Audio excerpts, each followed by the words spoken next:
RKO the infamous NWO. Back with another video doing my TNA No Surrender 2012 pay-per-view review.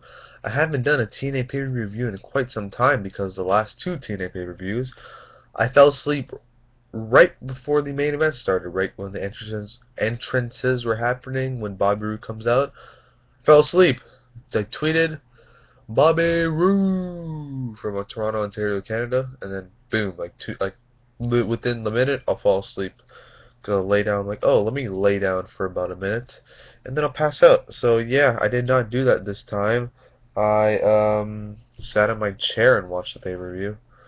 Here's all crazy. There you go. And yeah. So let's get started with the first matchup of the night. We got Jeff Hardy going up against Samoa Joe, a rematch from this past Thursday's Impact. And on Thursday, Jeff Hardy made Samoa Joe tap out, and now on the pay-per-view, they had a decent match, and Jeff Hardy made pinned Samoa Joe.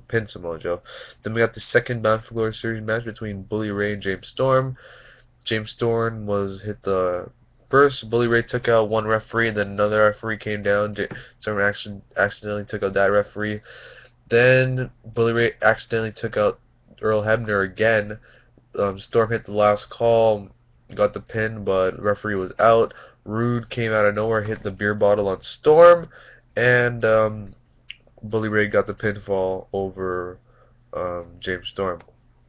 And then you got a backstage thing with Roode getting arrested, and James Storm getting attacked, and James Storm attacking Roode, and then James Storm got arrested, and yeah, that was the end of that.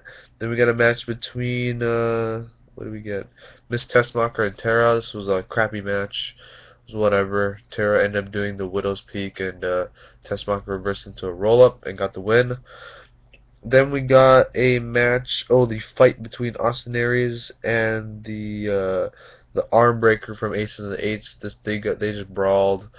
The Armbreaker got the better of Aries. Aries came back, suicide dive. They went back and forth. Aries threw some powder in his eyes as before the Armbreaker was about to powerbomb him. And then, right when Aries was about to pull off the mask, all Ace and Ace members, well, the main guys came in, and TNA Impact guys came in, and one guy took out Jeff Hardy. And then Hogan's like, "Oh, we should call the cops, brother. And we gotta keep this place on lockdown." Next, we got Zema Ion versus Sonjay Dutt. This is probably one of the second best match of the night. Sonjay Dutt and Zema Ion putting a great match together, and Zema Ion getting the pinfall victory over Sonjay Dutt. Next match we got RVD versus Magnus. I could care less about this match, and RVD got the pinfall, so whatever. Next we got for the World Tag Team Championships of the world. Yes. We got Kaz and Daniels versus AJ and Kurt Angle. They put one tremendous match together, and not better than the Slammiversary match, but they did, I believe, get more time than their Slammiversary match, and it was quite fun to watch. But Aries and Kaz got the pinfall victory over AJ after Daniels threw his martini at AJ's face, which I thought was cleverly done for a heel tactic finish. So they probably have a rematch at the pay-per-view at Bound for Glory. Then we got the finals between Jeff Hardy and Bully Ray. There's cops swarm around the building looking for Aces and Eights. First they play Hardy's music twice. Hogan comes down. Hogan's like, "Give Hardy till Impact" to Bully Ray. Bully Ray says pretty much nothing, and because Hardy's music plays, he comes down. They have a decent match. Hardy's hurt because of his shoulder, and Hardy obviously beats Bully Ray and is your winner of the Bound for Glory series. Decent pay-per-view, good matches, uneventful ending, climax. James Storm did not win. Roode, I thought, was going to be a mystery man to win the title. The title wasn't even on the line. It was just a fight. So yeah, what a throwaway pay-per-view this was, with a couple of segments, and just pretty much if you bought the pay-per-view, you paid $35 to watch a 3-hour Impact with some good matches.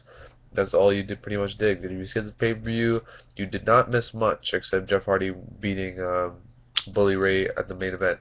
which was not worthwhile. So that is your pay-per-view for you. Hope you enjoyed my review, and hopefully Bound for Glory is good. We're probably going to get Rude versus Storm for a non-title match now, which I feel is uneventful because they've been building up for almost a year for that match, for Storm to win the title. Aries versus Hardy should be a good match. Hopefully Aries retains, and hopefully get a Monsters Ball like we do at every Bound for Glory. So that is my predictions for Bound for Glory matches, and that is pretty much it. Hopefully we get a next couple good impacts before Bound for Glory. 4 more to go.